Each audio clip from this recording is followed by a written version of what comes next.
Good afternoon. My name is Mrs.Rueda. I'm the librarian here at Del Valle High School. I'm excited to be working with you all today. We're going to be talking about copyright, what it means, the law surrounding it, penalties, and some tips to keep you out of trouble. So first off, what is copyright?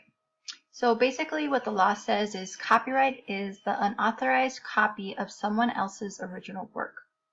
What that means for you guys, you cannot steal, copy, artwork, literary works, which includes poetry, magazines, books, photographs, film, musical arrangements, even the tiniest bit of music you put in, say, your TikTok or your Instagram feed, and anything else that is the product of someone else's creative process could very well be copyright infringement.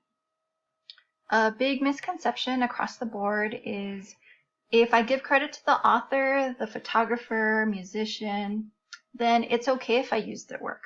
I've seen it many times on Facebook where people put not my music, giving credit to the original artist. That's not okay because in most cases you have to actually reach out to their legal representatives to use their music and pay a usage fee and so forth. So copyright law. So effective January 1st, 1978, the Federal Copyright Act of 1976 became a governing law protecting original works. So now let's talk terms of protection. How long copyright lasts? Life of the creator plus 70 years after death. So basically, however long that author is alive plus 70 years, their works are going to be protected. 2. If it's anonymous or work for hire, for example, they're paid to produce the work, that is covered 120 years after it's created or 95 years after its publication date, whichever is sooner. But luckily, there are some exceptions given to teachers and students based on a set criteria. They are called the fair use rules. So, fair use guidelines. Number 1, the nature of the copyrighted work. So you need to ask yourself, what type of material are you using? Are you using something that's generally circulated? Then that's okay. Or are you using something that's specifically put out for entertainment and educational purposes? Then that's not going to be okay. Number 2, the purpose and character of use. So you need to ask yourself, how are you using this material? Am I using it solely for educational purposes? Just my class, my presentation for my class? Or is it going to be for private or commercial use? Am I putting it out to the entire digital world? 3, the quantity and quality of the portion used. How much work are you using? Are you using small portions? Then that'll be okay. But if you're using the heart or critical parts of it, then that's not going to be okay. And 4, the effect of the use on the potential market. So, is there a way that by using the material, you're going to potentially undercut the creator's ability to make profit off of it? So again, small, less popular parts are okay, but if you're going to use large critical parts that are going to steal from the actual creators making a profit, then that's not okay. Here at Del Valle High School, we've come up with an acronym, a fair use acronym. Never undercut author's intent. So before using information, cross-check it with your fair use acronym, and when in doubt, check with myself or your teachers. So the N, nature of the work. Is it general? Again, what type of material are you using? Is it something that's for general readership or is it something that's entertainment based? U, the use. Is it for non-profit educational purposes? If yes, then you can use it. A, the amount used is minimal and it's the less popular part. Then you're good to go. I, intent is not to affect the potential sales of the original work. If you're trying to shortchange the creators, then that's not going to work well for you. It's against the law. So again, N for nature is a general. U for use, nonprofit, educational. A, amount, minimal, less popular, and then intent, not undercutting somebody's profit. All right, so now we're going to go over 2 examples so we can see, are they following fair use guidelines? Is it okay? Or are they not in the guidelines and possibly going to fall into copyright infringement? So example number 1. Marcus included a quote from a short passage in Time magazine in its biology presentation for class. So using our acronym N, the nature. Is it general readership? Time, yes it is. Use. What is it being used for? It's used for educational purposes, for the presentation for his class only. A, amount. He used a single quote from a short passage. And lastly, I, intent, was used as a support in a biology project. It was not affecting the original work's potential sales. So, judging from what we pulled out, this does fall under the fair use guidelines, and Marcus is good to go. Example number 2.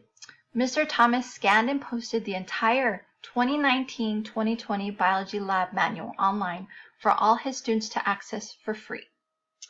So again, going back to our acronym, N, nature. The nature of the material was a biology lab manual. So this was something solely for educational saleship. U, use. He used copyrighted work for many educational objectives. He scanned and posted the entire year. A, the amount. The entire lab manual again.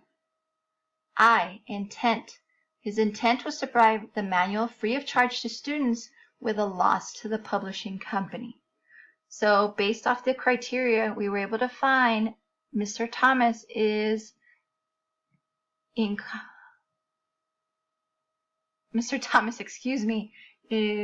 guilty of copyright infringement for posting the entire lab manual online for free. Now let's say you're still not convinced. It's no big deal. Nobody will find me. Nobody cares about my papers, my Instagram, my TikTok, my social media platform, what have you. So these fines and penalties will be divvied out by the courts to students and guardians. So number 1, you pay the actual dollar amount of damages and profits.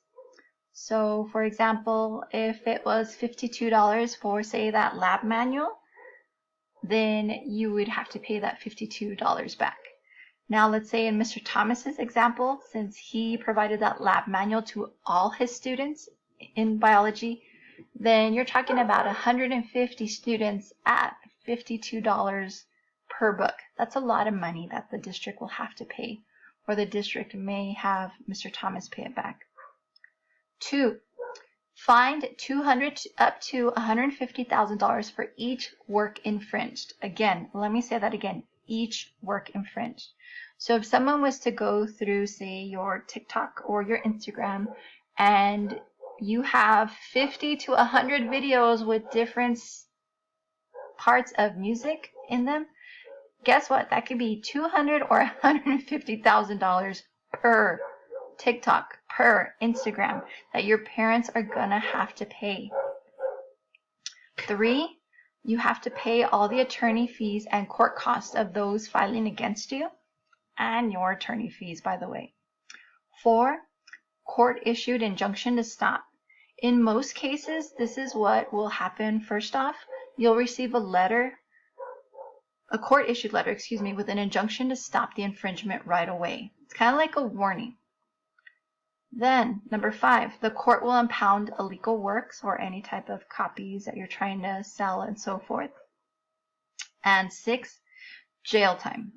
And again, this can be 180 days up to 5 years. And this is a real thing. People do go to jail for this. And you're thinking, oh, it could never happen to me, never happen to my parents, and so forth. Guys, I'm here to tell you it does happen, and a lot more frequently than you'd like to believe. And people have to pay this. And you hear parents saying, I didn't know, and you hear teachers saying they didn't know, and students. You have to be responsible. So again, when in doubt, use your acronym. Never undercut the author's intent, And if you're still not convinced, stop by, ask me. I'll be more than happy to sit down and talk with you, and we can look at the resource together, or your teacher. So again, I hope this helps clear things up, and we will be doing a couple activities to kind of make sure that we hit home with all this. Thanks.